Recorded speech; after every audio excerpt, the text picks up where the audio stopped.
Bonsoir à tous et à toutes et bienvenue à la conférence de presse du Rallye de Charlevoix 2019. Nous sommes présentement à la distillerie microbrasserie Menot.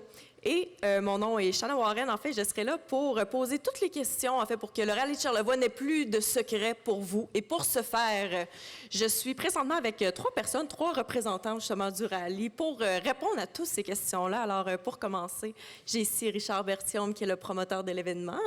Ensuite, Samuel Tremblay, qui est coordonnateur, ainsi que Joël Marcoux, qui est chef de la sécurité. Bonsoir tout le monde, vous allez bien? Bonsoir. Donc, ça fait assez longtemps, des semaines, des mois, même je dirais des années, que le Rallye de Charlevoix travaille vraiment très, très fort afin que cet événement devienne d'envergure nationale et c'est maintenant chose faite. Alors, pour commencer, Samuel, je vais commencer avec toi, à savoir qu'est-ce que ça représente pour l'événement, le fait que maintenant ce soit d'une envergure nationale? Bien, le plus gros enjeu, en réalité, était d'amener du kilométrage au niveau des routes, d'aller chercher des compétiteurs de niveau national, en fait, d'augmenter aussi notre préparation, donc nos échéanciers, de respecter. C'est une chose qui était difficile à adapter dans les dernières années, puis maintenant, bien, c'est une chose faite. Au niveau du kilométrage, bien, ça va être des jambettes que Joël, au niveau de la sécurité, va devoir faire parce qu'on augmente au niveau du vendredi soir avec des spéciales. Mais au niveau national, on essaie de toucher aussi une clientèle, je dirais, outre. Ce qu'on veut avoir, c'est vraiment un plus grand nombre d'inscrits aussi, puis d'avoir une qualité de pilote qu'on avait déjà avec la notoriété de Charlevoix dans le passé. Mais cette année, on va vers le tremplin du national. D'ailleurs, parlons-en. Joël Marcoux, tu es là pour parler justement de la sécurité. Est-ce que ça l'a augmenté, soit les barèmes, ou est-ce que ça l'a resserré certaines choses au niveau de la sécurité, étant donné que c'est national maintenant? Ben, en fait, ce que ça a resserré, c'est qu'on va être plus à cheval sur le banderolage. Okay. Parce qu'on avait quand même bien l'année passée, sauf qu'on va être encore plus serré là-dessus. L'accès aux zones va être beaucoup plus contrôlé. On était quand même bien là, au niveau de la sécurité. On a tout le temps été quand même très, très, très avancé là-dessus. On va continuer à tenir ça plus serré encore. Puis c'est pas mal ça. Là. On est quand même ça à coche là, depuis le début. Là. On tient ça encore serré. Là. Parfait. Et d'ailleurs, au niveau du promoteur, au niveau de la promotion de l'événement, Richard, est-ce que ça a changé ta façon de travailler pour promouvoir l'événement? Bien, ça a changé beaucoup, puisque l'année dernière, à partir de l'Assemblée annuelle de CARS, où on a eu la certification nationale, on a pris la décision d'aller faire du repérage dans d'autres rallyes. Un rallye chouchou des Canadiens, c'est le rallye de Baie-des-Chaleurs, qui est peut-être notre mentor. Donc, on a fait beaucoup de repérage, on a fait beaucoup de recrutement de pilotes à ces endroits-là. Et aussi, c'est une autre façon de présenter ça à nos partenaires. Donc, il faut bien le présenter. Par contre, en étant national, ben, nos partenaires demandent plus aussi. C'est normal. Donc, l'image qu'on doit développer est une image nationale. Donc, c'est le gros changement au niveau de la promotion qu'on a fait. OK. Donc, ça a changé un petit peu au niveau des promotions, mais au niveau des courses, est-ce qu'on a de nouvelles courses? Est-ce que la difficulté de ces courses-là ont changé? En réalité, non. On a augmenté le kilométrage avec ce qu'on contrôlait déjà. De passer au niveau national, c'était en fait d'avoir un certain nombre de kilométrages. On a passé à au-delà de 200 kilométrages de spécial uniquement. Donc, c'est vraiment à ce niveau-là. Au niveau de sécurité, c'est un enjeu majeur. On avait la réglementation de CARS, on était déjà assujettis depuis plusieurs années. Tout ce qu'on a essayé, c'est vraiment de maîtriser ça encore le maximiser. Donc, au niveau de la sécurité, on avait quelques petites lacunes qu'on avait parce qu'on respectait les normes du niveau national depuis quand même plusieurs années, toujours en voulant l'avoir. Maintenant qu'on l'a, bien, c'est vraiment d'aller prendre ces acquis-là et de les mettre en place. Donc, au niveau des routes, on a utilisé les routes qu'on avait déjà dans le passé, puis passer avec une étape au niveau national, on est toujours mieux de maîtriser qu'est-ce qu'on a, puis qu'est-ce qu'on a. À ça, on est capable d'y arriver pour arriver justement à développer des nouveaux tracés. Donc, tu sais, tout est au préalable. Donc, ce qu'on veut vraiment, c'est de rendre, par rapport au circuit qu'on avait dans les années précédentes, on rajoute un passage de plus dans les spéciales de bois. puis comme Port au saumon et Lac au Sable, Port au saumon, pardon, où on rajoute un passage. Donc, ça rajoute pratiquement pas loin d'une quarantaine de kilomètres. Donc, tu sais, ça va vraiment d'être en mesure, puis de s'occuper. Donc, ça va donner du beau kilométrage. Bien, c'est sûr que les conditions vont peut-être se dépérir un petit peu plus. On est conscient de ça, mais ça fait partie du métier de ces pilotes. On parle justement d'augmentation de kilométrage et tout. Bon, j'ai peut-être entendu, soit de bouche à oreille, peut-être aussi dans les années précédentes, qu'on voulait peut-être aller un petit peu plus vers l'ouest. Est-ce qu'on a pu, je crois pas qu'au niveau des courses, ça a été fait, mais est-ce qu'on a déjà fait un pas un petit peu plus vers l'ouest cette année? Il y a, on a des hommes qui sont chargés des routes. Donc, ils exploitent, ils vont chercher des routes, ils vont faire des routes, ils vont regarder la possibilité. Et le mandat est vraiment, vraiment donné pour 2020. Un des changements, ça va être de faire des portions du côté de l'ouest du comté. OK, parfait. Et également, bon, parlons des bénévoles. On s'entend que c'est un grand événement. On a besoin de ressources parce on aurait besoin de Joël Marcoux partout, mais ceci, ça ne se peut pas, évidemment. Donc, parle-moi un petit peu des bénévoles. Combien qu'on en a? J'imagine qu'on en a encore besoin, on en a toujours besoin, mais est-ce que ça l'a augmenté depuis l'an passé? En fait, malheureusement, le nombre de bénévoles depuis l'année passée a quand même un petit peu diminué, ce qu'on a à date. Donc, c'est important de s'inscrire. En fait, si on veut vivre le rallye, on peut voir le rallye en zone spectateur, on le vit pareil.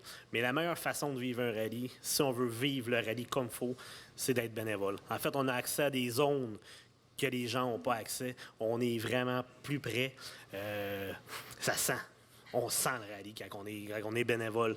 On donne des cadeaux. On a un super banquet après qui s'est offert. Ça ne coûte rien. On vous donne plein de cadeaux. C'est important. C'est un rallye ça amène des gens chez nous. Ça amène... quand on parle de sport automobile dans Charlevoix, je pense que c'est le dernier événement qui reste. Ça serait plate de le perdre parce qu'on n'a pas assez de bénévoles. Parce qu'en fait, le bénévolat en sécurité, c'est ce qui est la base. S'il n'y a pas de sécurité dans un rallye, il n'y a pas de rallye. Donc, c'est important. Les gens qui veulent s'inscrire, www.rallycharlevoix.com ou sinon, on a Facebook aussi. Okay. C'est le meilleur endroit là, pour s'inscrire. C'est important de s'inscrire puis de faire partie de l'événement 2019 et 2020 et ainsi de suite. Et ainsi de suite, voilà. Et bon, qui dit course, il n'y aurait pas de course sans pilote, sans coureur. Parle-moi un petit peu, Samuel, avant, quel positionnement qu'on a au national? En fait, on a une notoriété qu'on a été chercher avec les années. Cette année, avec le classement qu'il y a actuellement, on a les 2 têtes d'affiche du classement au niveau canadien qui, malheureusement, vont être absents. Mais en fait, il y a beaucoup à aller faire. Tu sais, Maxime Labrie est là, Michael Arsenault. Ensuite de ça, on a les frères Leblanc qui devraient être présents. Donc, on va avoir une belle bagarre quand même pour les positions qui sont subséquentes. En ayant les 2 qui ont marqué quand même beaucoup de points. Et on participe à des rallyes dans l'Ouest canadien où c'est extrêmement coûteux. Donc, ils vont terminer leur saison et ils vont peut-être faire un autre rallye encore. Mais les positions de tête, fait qu'on a encore une belle guerre à se faire durant le rallye de Charlevoix. Puis selon moi, on va avoir une qualité de pilote encore très relevée. Et encore là, de qualité, bien sûr. Et est-ce que ça a augmenté la quantité d'inscriptions à ce jour-ci? Fais-moi un petit peu le bilan de ce qu'on a d'inscriptions. On a 12 inscrits à l'heure actuelle, ce qui est facilement le double de l'année dernière au même temps. Le rallye on a eu le Pacific Forest qui s'est fait dans l'Ouest canadien la fin de semaine dernière. Ça a un impact aussi sur les inscriptions qui vont se faire dans les prochaines semaines. Le rallye, bien, c'est des inscriptions de dernière minute. Les gens, ils font la préparation de leur véhicule. Puis c'est pas quelque chose qui se fait en une journée. C'est quelque chose qui se fait au jour le jour. Donc, c'est souvent de la dernière minute. Dans les 2 ou dans les 2 dernières semaines. Dans la dernière semaine, on a des inscrits en masse qu'on relève. On n'est pas du tout inquiet. Beaucoup s'attendent à ce qu'on ait beaucoup d'inscriptions pour Charlevoix cette année. Nous, on reste un peu en retrait face à ça. On s'attend à avoir environ au moins 25 coureurs. Moi, j'espérerais en avoir 30 et même plus. Mais en fait, il faut toujours rester terre à terre de ce côté-là. On est prêt à en accueillir 40 des équipes s'il y a lieu, là, mais on est prêt. On sait, comme je vous dis déjà, que Charlevoix étant très réputé, donc je pense qu'on devrait avoir quand même beaucoup d'inscrits pour 2019. C'est quoi d'ailleurs, justement, la réputation qu'on a, les coureurs? Qu'est-ce qu'ils disent quand on parle du rallye de Charlevoix? Charlevoix est imprévisible. Les conditions climatiques, les conditions routières, les routes sont sinueuses, les routes sont belles, les routes sont bien entretenues. T'sais, on a vraiment beaucoup de qualités d'amener. Puis Charlevoix étant un événement, on va dans des rallyes, comme Richard le disait plus tôt, on se déplace dans des événements ailleurs, puis au niveau, toutes les infrastructures qu'on a autour de l'événement, ça devient un happening, ça devient un événement fort en soi. On a des partenaires autour, les endroits où on se situe, les villes dans lesquelles on est, c'est toutes des choses qui font vraiment en sorte que Charlevoix ressort plus que d'autres événements, ou même au Canada. C'est pas juste de dire au Québec, on est un événement hors norme. Je vous dis même au niveau des événements qui sont nationaux, qui sont de l'Ouest canadien, Charlevoix a vraiment une place très spécifique au cœur des participants. Il faudrait même pas avoir... On a 2 équipes déjà des États-Unis qui sont inscrites, qui viennent courser. Donc, tu sais, faudrait s'attendre même à avoir des inscriptions au niveau de l'Ouest canadien qui vont pouvoir venir marquer des points. Mais sérieusement, on est attaché au cœur des participants et aux gens qui veulent venir participer à Charlevoix. Mm-hmm. Donc, une belle participation. Et d'ailleurs, les inscriptions sont toujours ouvertes. De quelle façon qu'on peut procéder justement pour s'inscrire, pour être dans la course? En réalité, c'est simplement avec le www.rallycharlevoix.com. À l'intérieur, il y a le règlement particulier. Puis à l'intérieur du règlement particulier ou toute la réglementation possible, on a une fiche d'inscription ça prend un véhicule avec les normes et qui respecte les normes, bien évidemment, une licence à jour. Il y a une multitude de choses à passer avant de s'inscrire à un rallye, mais quand même, c'est ouvert à tous les gens qui veulent y aller. Et les informations sont divulguées à cet endroit. Parfait, merci Samuel. Et je me tourne vers toi, Richard. Au niveau des partenaires, parce que veut pas, ça prend énormément de gens pour justement pour se réunir, pour faire un événement d'envergure comme ça. Le fait que ce soit national, est-ce que des partenaires ont changé? Est-ce que ça a amené des nouvelles personnes? Parle-moi un petit peu de comment ça s'est passé cette année. Bien, oui, les partenaires ont changé parce que nos ententes ont changé et les partenaires... comme les coureurs, comme Cars, on en demande un peu plus. Et nos partenaires majeurs, qui sont, entre autres, Casino, Manoir, Pôle Position et Pirelli, qui est un nouveau partenaire, ont suivi la valse avec nous. Donc, ce qui nous permet de faire un événement d'envergure nationale et ce qui nous permet aussi de commencer à se faire appeler le Monaco des rallyes canadiens. Donc, c'est grâce à des partenaires comme ça. Oui, ça nous aide un peu. Par contre, il faut comprendre que le contexte économique étant là, on a une tarte qui est toujours de la même grosseur. Mais je vous dirais qu'au niveau du partenariat, ça va très, très bien. OK. Super. Donc, en terminant, j'aimerais chacun vous poser une petite question dans l'idée où est-ce que... Samuel, est-ce qu'on a des surprises cette année, des invités? Parle-nous un petit peu. Bien, un invité. En fait, on a une image, une icône du rallye qui participera pas directement au rallye, mais quand même une icône qu'on a sur les réseaux sociaux qui va venir faire une voiture d'ouverture qui est Crazy Léo.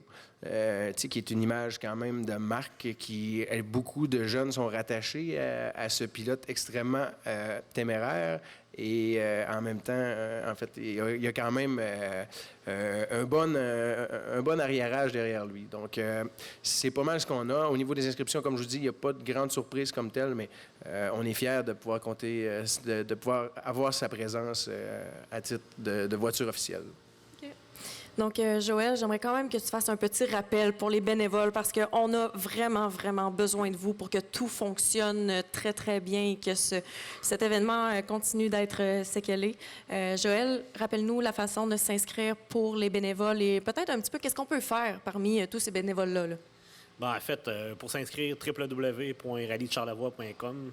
ainsi le site Facebook aussi, on est là-dessus. En fait, on a des postes autant contrôleurs, donc contrôleur, on a aussi la sécurité qui est très importante. On a besoin d'un parc fermé, on a besoin au QG, on a besoin pas mal partout, responsable d'aire de spectateurs, on a besoin vraiment partout. On a plein d'endroits là, spectaculaires là, qu'on peut placer du monde. Puis comme tu dis, effectivement, on manque de bénévoles là, encore là, à ce jour. Surtout en passant le vendredi soir, puis le samedi, il y a des stages que des gens peuvent venir un soir, mais ne peuvent pas venir l'autre. Fait que c'est important de s'impliquer. On a vraiment des beaux endroits là, spectaculaires à voir. Et j'imagine que vous vous adaptez quand même, si mettons il y a des bénévoles qui disent « Ah, ben moi je peux à tel moment ou seulement... » Est-ce qu'il y a quand même une façon de s'adapter pour vous pour rejoindre le plus de bénévoles possible, j'imagine? Effectivement. On va dire, comme on dit, c'est le bénévole qui est roi. Voilà, on va en profiter. Hein? Et Richard, qu'est-ce qui s'en vient pour le rallye à venir? Bien, il y a plein de nouvelles choses, entre autres la PAX, où on va avoir un nouveau partenaire avec qui on travaille depuis quelques mois, qui est Drave, où on aura possibilité de consommation de boissons. On aura un partenariat avec Bell et Bomme au niveau de la PAX. Donc, on commence à développer la PAX beaucoup plus. On a beaucoup de projets. On est sur un projet aussi assez bien. On veut devenir le premier rallye éco-responsable au Canada ou en Amérique du Nord. Donc, on travaille avec la Réserve mondiale de la biosphère. Moi et Michel Jean du conseil d'administration. Donc, on a un petit projet fou comme ça.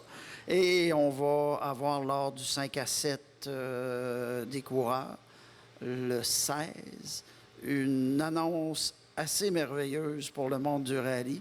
On ne peut pas en parler, ce n'est pas signé, ce n'est pas réglé, mais ça va être une première au Canada ou en Amérique du Nord. Donc, ça va se produire au casino, le lancement, le souper des bénévoles. Okay. Et ça va être une chose qui ne s'est jamais fait au niveau du rallye canadien et nord-américain. Non, mais est-ce que ce 5 à 7-là et ce lancement-là, pardon, est ouvert à tous? Oui, il est ouvert à tous.